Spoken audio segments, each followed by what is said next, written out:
नमस्कार। पिछले video lecture में हमने यूवी विजिबल स्पेक्ट्रोस्कोपी में डिफरेंट इलेक्ट्रॉनिक ट्रांजिशंस को डिस्कस किया था। अब हम आज उससे आगे स्टडी करेंगे। अभी एक यूनिवर्सिटी एग्ज़ाम्स में डिफरेंट ट्रांजिशंस के ऊपर एक क्वेश्चंस जो है रिसेंटली पूछा गया था।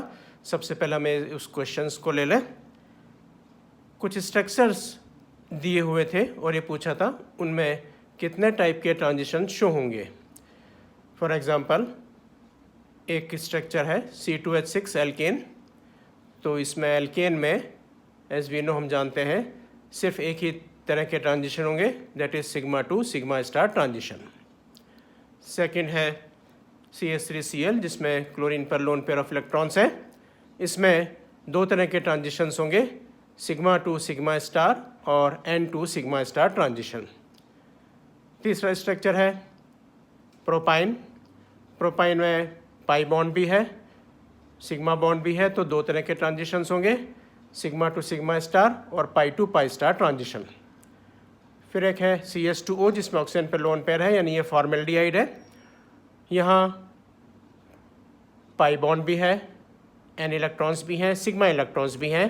तो चार तरह के ट्रांजिशंस की पॉसिबिलिटी है, sigma 2 sigma star, N2 sigma star, pi 2 pi star और N2 पाई स्टार ट्रांजिशंस। तो इस तरह से इस क्वेश्चन के आंसर में हमें ये टाइप्स ऑफ ट्रांजिशन शो करनी थी।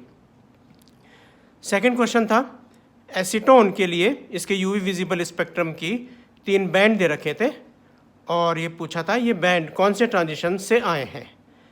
जो बैंड दे रखे थे उनकी वेवलेंथ थी 280 नैनोमीटर, 187 नैनोमीटर और 154 नैनोमीटर।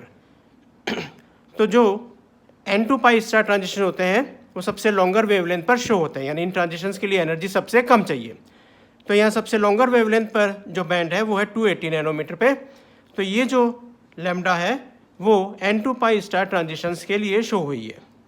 187 नैनोमीटर यानी लैम्डा की वैल्यू कम हो गई, एनर्जी की वैल्यू बढ़ गई, तो ये जो बैंड आएगा वो पाई 2 पाई स्टार ट्रांजिशंस के लिए आता है।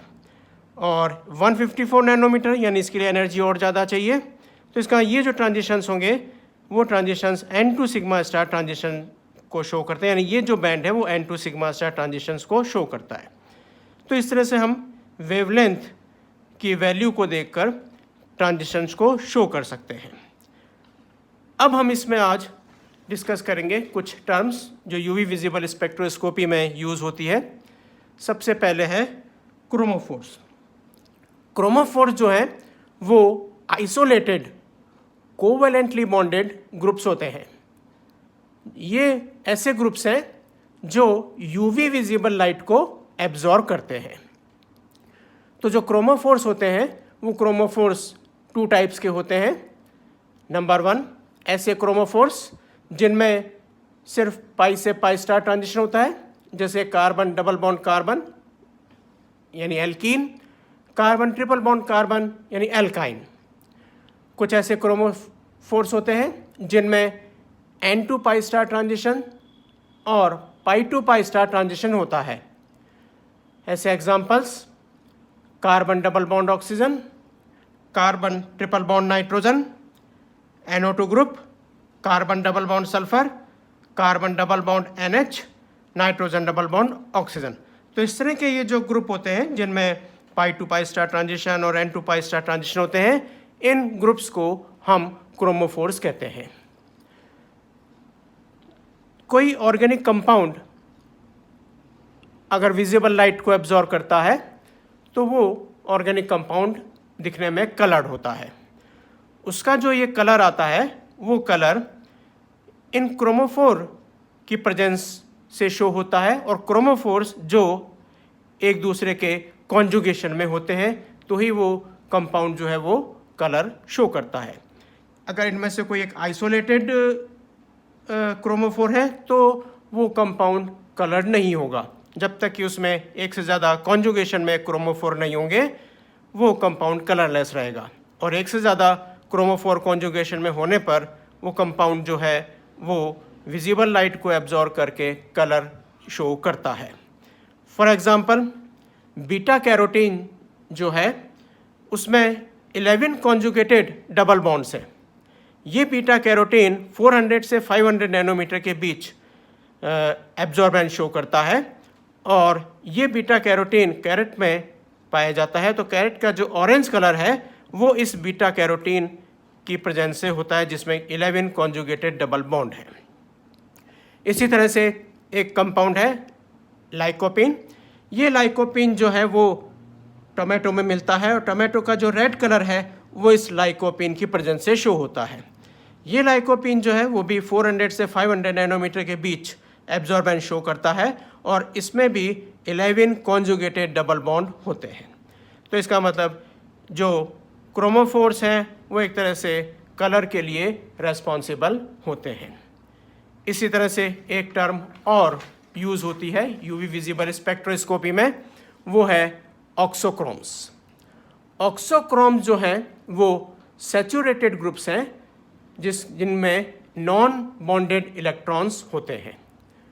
For example OH group, NH2 group, OR group, NR2, SH and SR, जिनमें नाइट्रोजन, ऑक्सीजन और सल्फर पर जो है वो लोन पेयर ऑफ इलेक्ट्रॉन्स हैं।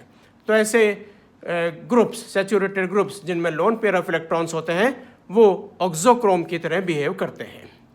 जब ये ऑक्सोक्रोम किसी क्रोमोफोर के साथ अटैच्ड होता है तो उस कंपाउंड में लैम्डा मैक्स और एप्सिलम मैक्स दोनों की वैल्यू जो है वो हायर साइड में शिफ्ट हो जाती है, क्योंकि जब ये lone pair of electrons pi electrons के साथ कॉन्जुगेशन में आ जाता है तो हम कह सकते हैं एक बड़ा क्रोमोफोर बन जाता है। और जो एक्सटेंशन ऑफ कॉन्जुगेशन है जो कि sharing of lone pair of electrons से बनता है, तो वहाँ पर लैम्डा की वैल्यू जो है वो चेंज हो जाती है। तो इस एक बड़े क्रोमोफोर के बनने के कारण हम कह सकते हैं लैम्डा की वैल्यू जो है वो इंक्रीज हो जाएगी। फॉर एग्जांपल हम जैसे बेंजीन लें, बेंजीन में एक बैंड आता है 254 नैनोमीटर पर। इस बैंड के लिए एप्सिलम मैक्सिमम की वैल्यू है 203। अब हम कंपेयर करें एनिलीन से, जहाँ पर एक NH2 ग्रुप सब्स्टिट्यूट हो गया, तो इस एनिलीन में बैंड 254 पे नहीं आता, जबकि जो बैंड शो होता है वो 280 नैनोमीटर पर शो होता है। यानी लैम्डा मैक्स की वैल्यू में इंक्रीमेंट हो गया, that is due to the presence of NH2 group, जिसमें NH2 के नाइट्रोजन पर लोन पेयर है। तो ये जो लोन पेयर है वो पाई इलेक्ट्रॉन, बेंजीन रिंग के पाई इलेक्ट्रॉन के साथ कॉन्जुगेशन में आ जाता है। तो एक हम कह सकते हैं कि एक्सटेंशन हो गया कॉन्जुगेशन का, एक बड़ा क्रोमोफोर बन गया। इसी तरह से यहाँ पर जो लैम्डा मैक्स 280 आया, इसके लिए एप्सिलम मैक्सिमम की वैल्यू भी इंक्रीज हो गई या इंटेंसिटी भी इंक्रीज हो गई, वो है 1430। तो किसी ग्रुप के लगने से, किसी ग्रुप के सब्स्टिट्यूट होने से अगर लैम्डा मैक्स की वैल्यू इंक्रीज हो जाती है तो हम इसे बैथोक्रोमिक शिफ्ट कहते हैं, और साथ के साथ एप्सिलम मैक्सिमम की वैल्यू भी इंक्रीज हो जाती है तो हम इसे हाइपरक्रोमिक शिफ्ट कहते हैं। तो ये क्रोमोफोर और एक्सोक्रोम्स जो हैं वो बेसिकली एक ऑर्गेनिक कंपाउंड में उस कंपाउंड को कलर इम्पार्ट करने में यूज़फुल रोल प्ले करते हैं।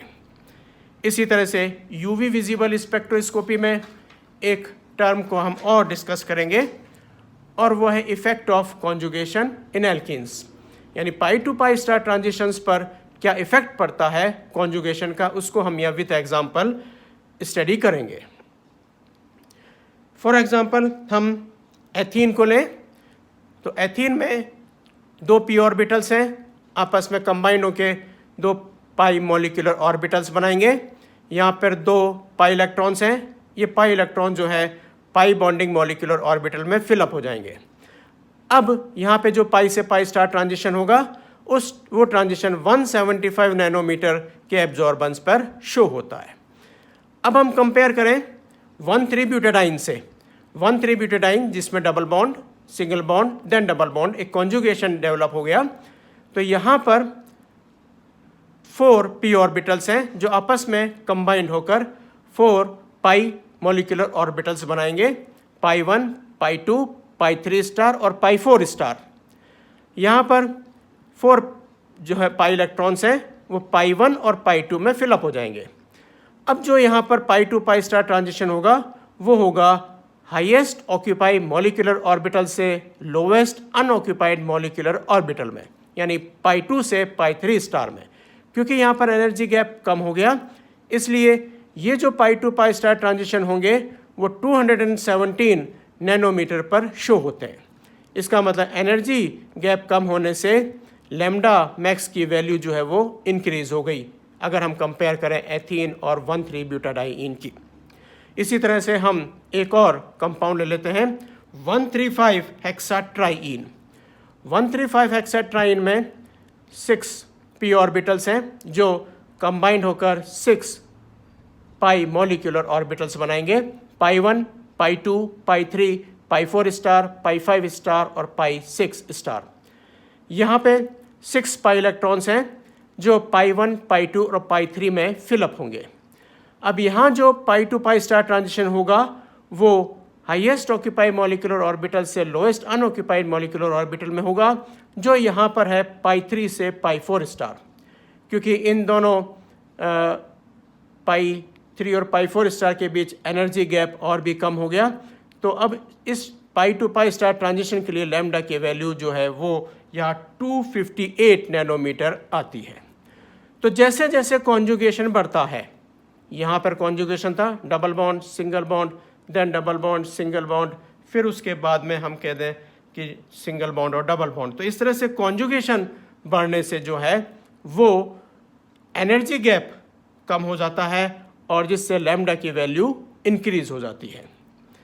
यहीं पर ही हम कह सकते हैं कि एक और कंपाउंड हमें दिया जाए, दैट इज 2,3 डाइमिथाइल 1,3 ब्यूटाडाइईन। अगर हम इसमें लैम्डा मैक्स को कंपेयर करें 1,3 ब्यूटाडाइईन से, तो 1,3 ब्यूटाडाइईन में तो 217 नैनोमीटर पर pi to pi star transition show होते हैं। इस कंपाउंड में 217 से थोड़ा ज़्यादा पर जो है वो pi to pi star transition show होंगे। इसका रीज़न हम दे सकते हैं क्योंकि यहाँ पर डबल बॉन्ड वाले कार्बन पर मैथिल ग्रुप सब्स्टिट्यूट हो गए।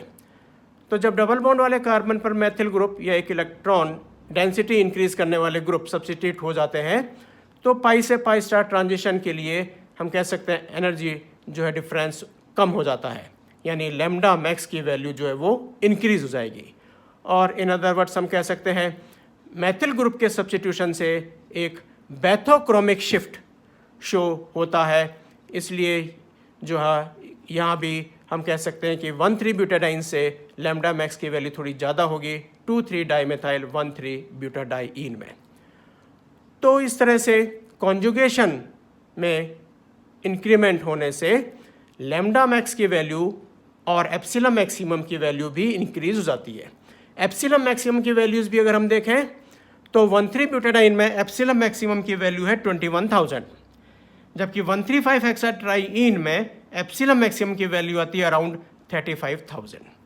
तो इंटेंसिटी ऑफ एब्जॉर्शन वो भी बढ़ जाती है और जो लैम्डा मैक्स की वैल्यू है वो भी इंक्रीज हो जाती है। ये एक कॉन्जुगेशन का इफ़ेक्ट है जिसको हमने यहाँ पर स्टडी किया है। Thank you.